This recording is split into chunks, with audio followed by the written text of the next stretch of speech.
SP crime news nation.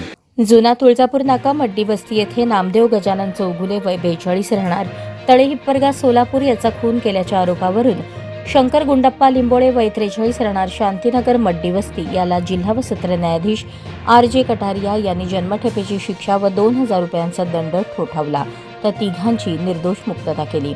Ajay Adappa Bhandekar वय 30, विजय अडप्पा भांडेकर वय 27 दोघेही राहणार तळे हिप्परगा सोलापूर, बाबूराव गुंडप्पा लिंबोळे वय 42 राहणार मड्डी वस्ती अशी मुक्तता झालेल्या तिघांची नावे आहेत. नामदेव चौगुले याने आरोपी शंकर लिंबोळे यांच्या पत्नीची छेडछाड केली होती, त्यामुळे पत्नीने नामदेव याच्या विरुद्ध तक्रार दिली होती.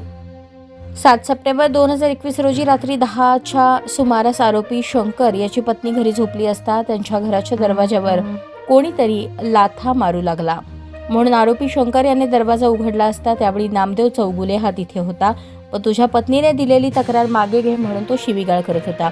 यावेळी आरोपी बाबूराव लिंबोळे याने मिरचीची पूड नामदेवच्या अंगावर टाकली, त्यामुळे शंकर हा घरातून कुऱ्हाड घेऊन आला आणि मयत पळून जात असताना आरोपीने कुऱ्हाडीने त्याच्यावर वार करून व इतर आरोपींनी काठी आणि पाईपने मारहाण करून नामदेव याचा खून केला.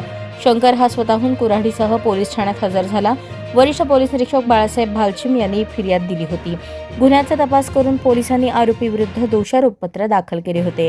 सदर खटल्यात सरकारतर्फे एकूण 29 साक्षीदार तपासण्यात आले. दोन्ही बाजूंचा युक्तिवाद ऐकून न्यायाधीशांनी जन्मठेपेची शिक्षा सुनावली आणि 3 आरोपींची निर्दोष मुक्तता केली. यात सरकार पक्षातर्फे जिल्हा सरकारी वकील डॉ. प्रदीप सिंग राजपूत, ॲडव्होकेट प्रकाश जन्नू यांनी तर आरोपीतर्फे ॲडव्होकेट मिलिंद थोबडे, ॲडव्होकेट विनोद सूर्यवंशी यांनी काम पाहिले.